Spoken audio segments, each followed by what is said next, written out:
Why hello there everybody, welcome back to my channel. I hope you're all doing well. So in this video I'm going to be decorating a few areas of my island for winter/Christmas. These areas that I'm going to be changing are my island entrance, some parts of my resident services park, and a small bricked area which is in front of my Nook's cranny. And my home also got a tiny bit of an update, but this was pretty minor. In this video I'll mainly be redecorating these areas rather than actually changing the shape of any of them. I have also been working on this video for about 3 weeks now. I decorated all of these areas once, hated it, then after going on an amazing island tour to get loads of inspiration and heading over to Nookazon to get a bunch of new items, I'm changing everything again. I decided that because I have the footage, I'll be showing you the original redesigns that I did because I think it's important to show you guys the process and to highlight just how long it can take to create aesthetic builds, especially for me who is a person who's not necessarily the most creative. And the final thing I wanted to note before I actually start talking about these builds is the fact that this video is the third and final part of a mini series that I've put out over the last week or so. The previous two parts have been building up to this video today, so if you're interested, please check those videos out. I'll have them linked in the cards and down below. So let's start with my island entrance. The first thing I did was change my paths to the winter versions of the Colin crossing paths. Just to fill in some people who may be coming across my channel for the first time, my island is a town core and what I like to call a Colin crossing core island, because still, months later, I am obsessed with these Colin crossing paths. Unlike the autumn version of his path, the concrete for the winter one is considerably darker, which I guess makes sense as you want to have the snowy border stand out. Nonetheless, unsurprisingly, Colin did an absolutely incredible job with these paths. Also, I wish that, like the leaf pile item, there was a snow pile mound thing, which we could place around as an accent detail. I know that with the 2.0 update, a glowing rock item, I think it is, has been added which can be coloured white, but it's so massive that it just wouldn't work for what I want. For some reason, in the initial version of this build, I was really adverse to having a Christmas tree in the middle of the sort of entrance square because I thought it was a little bit basic, but this definitely changes in the final design. One thing I've always struggled with this area is decorating around the outside of it. That is, around the outside of the little square in the middle of it. I initially really wanted to use the flower plant item, which again was added with the 2.0 update, and I was initially so excited for this item to be added to the game as I've always wanted one in New Horizons, but this item sadly is just so small and short that I think it doesn't 100% look right, at least in the way that I was trying to use it in this build. So while I tried to make it work initially, again it does go later. I did actually find so many cool items that I did end up using to decorate the kind of outside part of this build, however, including lots of garden benches. I also got in the Nookazon video, which was part 2 of this mini series, the wooden box DIY, so I definitely used a few of those and overall I was really happy with it. Going back to the colour of the path, I think that it best suited a blue and white colour theme, and this I go in hard for the island entrance, which is something which I definitely started with initially and then carried that through to the end of the build.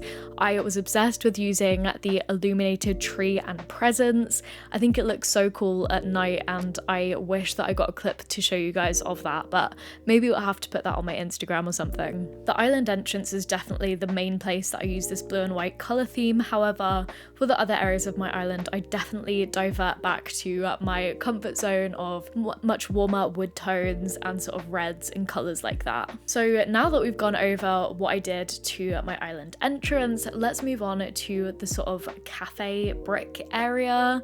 And wow, this area gave me an absolute headache. Even back during the autumn when I initially created this area, when I did my sort of shopping district speed build, I loved the placement of this area, but I was never 100% happy with how I decorated it. And okay, in the Winter Island tour video I put out a few days ago, I think that I did mention how the original version of this area, after I redecorated it, was a bit of a joke, and you guys will definitely see what I mean because I have to include the clip. I'm so happy that I gave myself the time to figure out how I wanted to decorate this area properly. During the Nookazon shopping spree video, I picked up so many cute food items that I decided that I wanted to use this area as a bakery slash cafe rather than a nondescript sitting area that I initially had it as. The biggest change that I initially made to this area was changing the entrance to the side next to the bridge rather than right opposite the shop, as this massively increased how much space I had to play with. The second iteration of this area turned out dramatically better than the first, but I still wasn't 100% happy with it. I thought it was far too linear and it almost looked like the galley of a ship or something, with how sort of in a straight line all the items were. And I also wanted to try and incorporate some more height and layers, so I still had a lot of changes to make. But with this said, the dilemma I was having is that I was hesitant to add too much height behind the counters, as I didn't want to block the shop, which is one of my favourite places on my island. So I fixed this by adding a festival garland behind the counter.